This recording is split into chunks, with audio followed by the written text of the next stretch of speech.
ఏ రాష్ట్రానికి సంబంధించినటువంటి ఆ రాష్ట్రానికి సంబంధించిన ముఖ్యమంత్రి కానీ ఏ రాష్ట్రానికి సంబంధించిన నాయకుడైతే ఆ రాష్ట్ర ప్రయోజనాల కోసం దేన్నైనా ఎదిరించడానికి సిద్ధంగా ఉండాలి. కానీ ఆంధ్రప్రదేశ్ దురదృష్టకరమో లేకపోతే ఆంధ్రప్రదేశ్ చేసుకున్నటువంటి పాపమో తెలియదు, కానీ వ్యాపారం కోసమో వ్యక్తిగత స్వలాభాల కోసమో లేకపోతే ఉన్న కేసుల కోసమో రాష్ట్రాన్ని తాకట్టు పెట్టడము అన్నటువంటిది అది ఏకైక చంద్రబాబు నాయుడు గారికే చెల్లుబాటు అయ్యింది.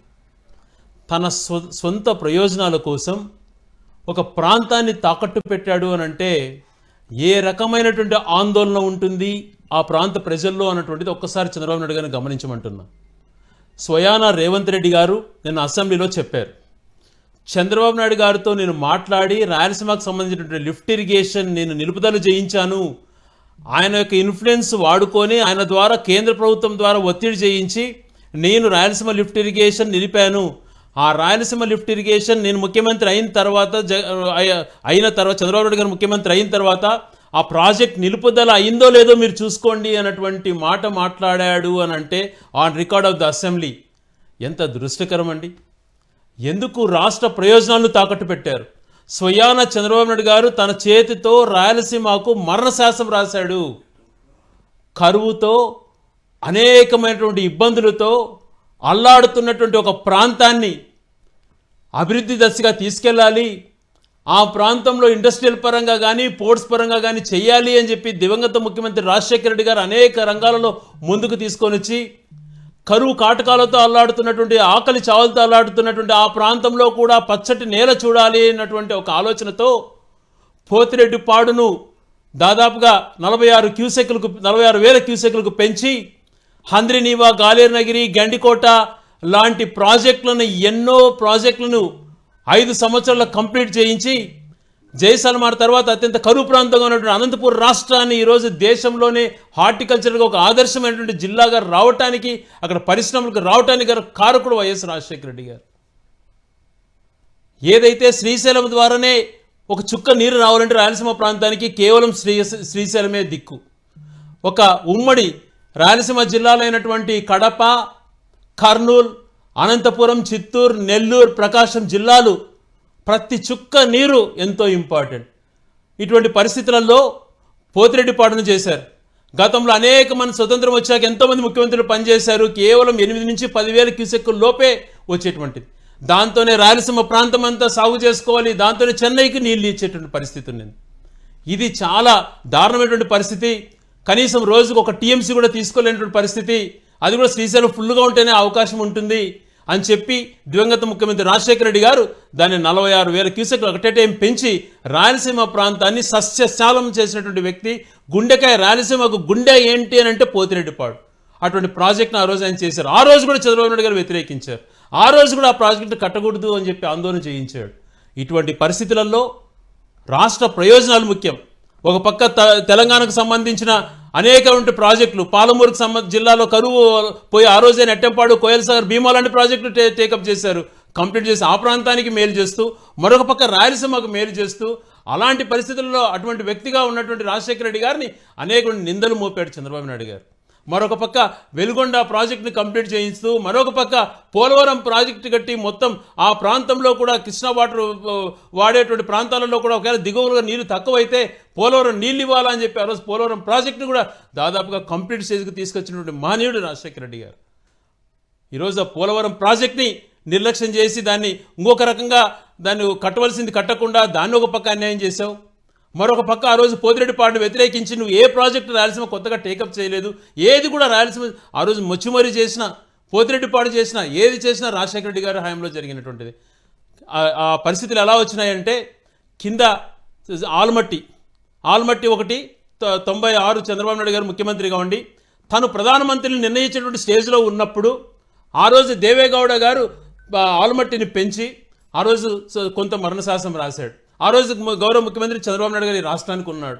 ఆ రోజు ఒక రాష్ట్రానికే కాకుండా దేశంలో నేనే రాష్ట్రపతిని ప్రధానమంత్రి నిర్ణయిస్తాను అంటే శాసిస్తున్నాను అన్నటువంటి స్టేజ్లో ఉన్నప్పుడు ఆ రోజు ఆల్మట్టి ఎత్తు పెంచారు.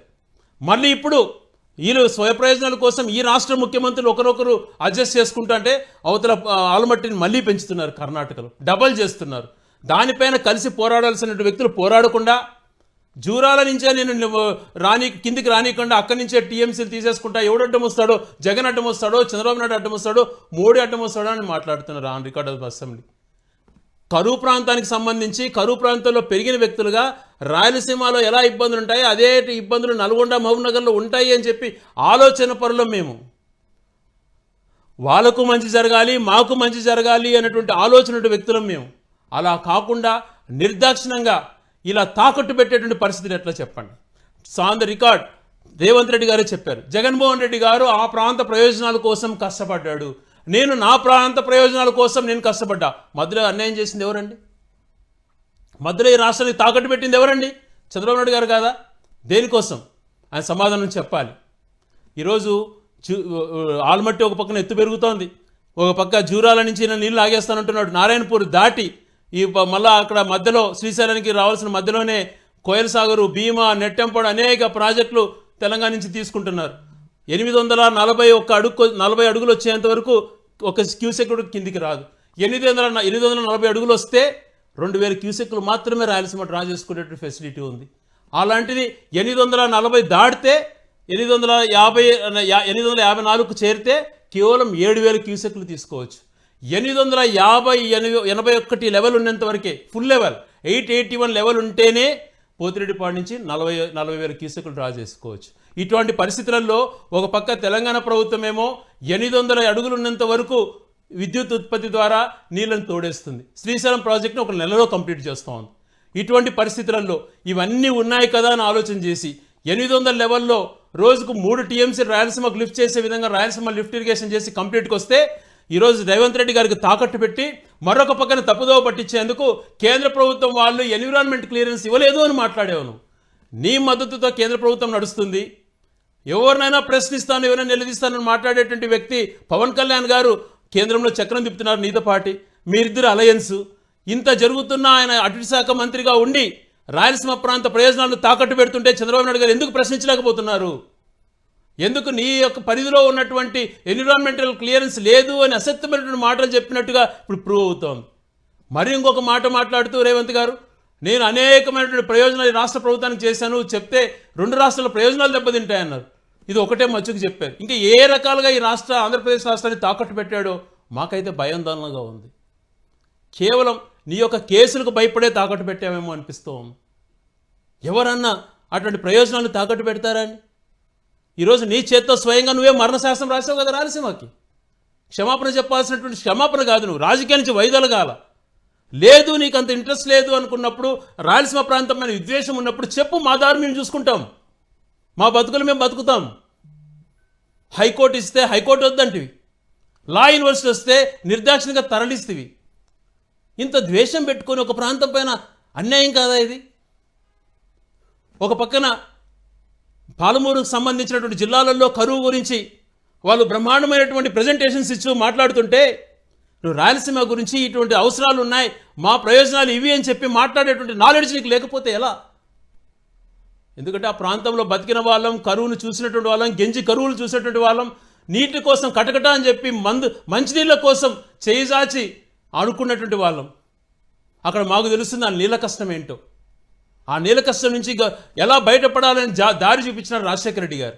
దాన్ని కొనసాగిస్తూ జగన్మోహన్ రెడ్డి గారు రాయలసీమ లిఫ్ట్ ఇరిగేషన్ తీసుకొచ్చి ఎన్నో రకాలుగా అది ఉపయోగకరము అని చెప్పి అందరినీ కన్విన్స్ చేస్తే, బలవంత పెట్టి నీకున్నటువంటి ఫ్రెండ్షిప్, నీకున్నటువంటి లావాదేవీలో, లేకపోతే నీ చేతిలో చంద్రబాబు నాయుడు గారు చిక్కుకొని ఉన్నారు ఓటుకు నోటు కేసులో అని చెప్పి భయపడో ఏది భయపడించుకున్నారో తెలియదు, కానీ రాష్ట్ర ప్రయోజనాలు తాకట్టు పెట్టడం సమంజసమా అని చెప్పి అడుగుతున్నాను. ఏ ప్రాంతానికి సంబంధించిన ఆ వ్యక్తి ఆ ప్రాంతం గురించి చూసుకోవాలి. ఎస్, రేవంత్ రెడ్డి గారిని తప్పులు పడ్డా, ఆయన ప్రాంతం ముఖ్యమంత్రి కాబట్టి తెలంగాణ ప్రయోజనాల కోసం ఏమైనా చేస్తానని మాట్లాడాడు.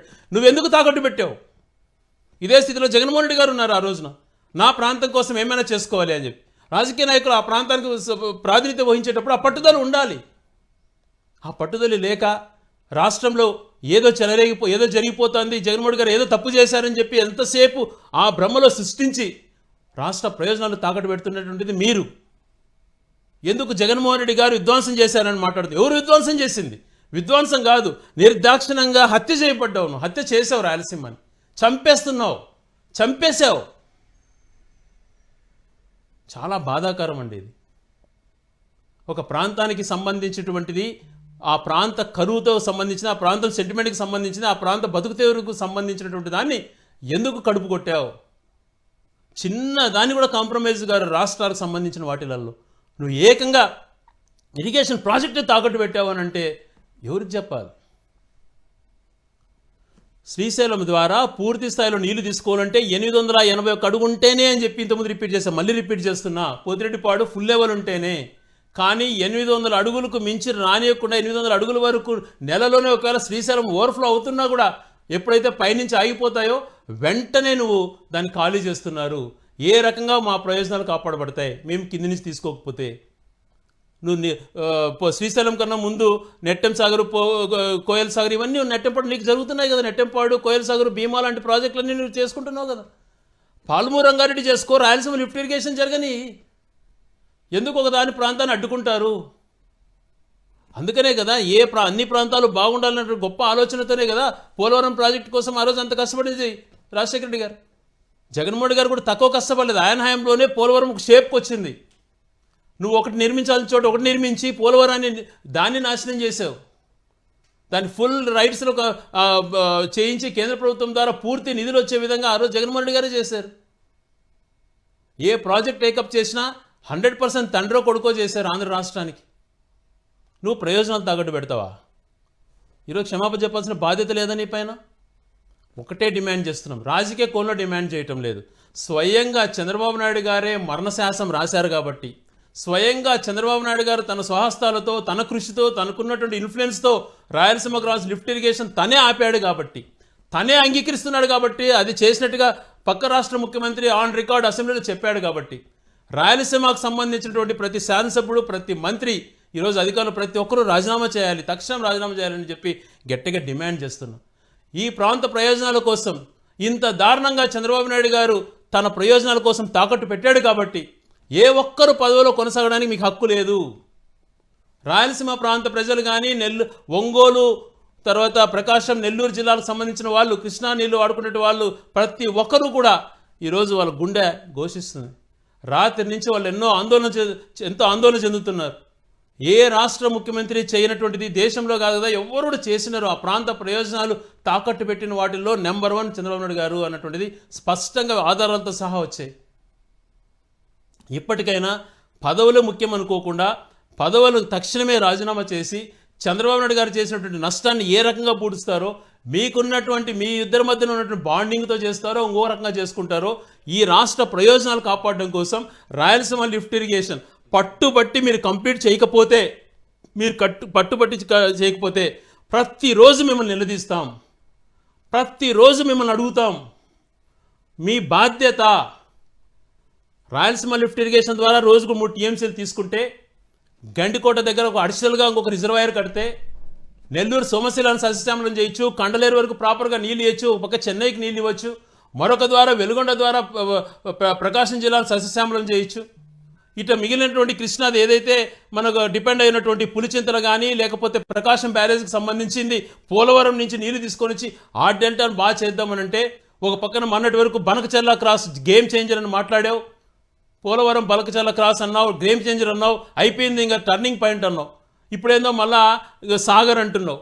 ఇంకొక సాగర్ పోలవరం నుంచి అది కూడా కన్ఫ్యూజన్. అది కూడా స్పష్టంగా తెలంగాణ వాళ్ళు దాన్ని 80% జరగనీయమని చెప్పి ఛాలెంజ్ చేస్తున్నారు. నల్లమల సాగర్, పోలవరం టు నల్లమల సాగర్ అంటున్నావు. ఇప్పుడు మళ్ళీ కొత్త పేరు పెట్టేసేసి ఆడ గేమ్ చేంజర్లు ఏమైనాయో తెలియదు. ఈ రకంగా పూర్తిగా మా ప్రయోజనాలు తాకట్టు పెట్టినందుకు క్షమాపణను ఎట్లా ఇది కాదు, క్షమాపణతో పోయేది కాదు. ఇది మాకు మరణశాసనం రాసావు కాబట్టి ఏ రకంగా నష్టాన్ని పూడుస్తావో నీకు ఇంకా మరింత అవకాశం ఉంది. నష్టాన్ని పూడ్చకపోతే మాత్రం గట్టిగా నీకు బుద్ధి చెప్తాం. ప్రతిరోజు మిమ్మల్ని అందరినీ కూడా ప్రశ్నిస్తాం. మేము ఒక్కటే డిమాండ్ చేస్తున్నాం, ప్రయోజనాలన్నా అంగీకరించినాడు కాబట్టి, స్పష్టంగా కనపడుతోంది కాబట్టి, ఈ రాయలసీమకు సంబంధించినటువంటి ప్రతి ఒక్కరు అధికారంలో ఉన్నటువంటి మంత్రులు కానీ, ఎమ్మెల్యేలు కానీ చంద్రబాబు గారిని నిలదీస్తారో, మీ రాజీనామాలను ముఖాన్ని కొడతారో త్వరగా నిర్ణయించుకోండి.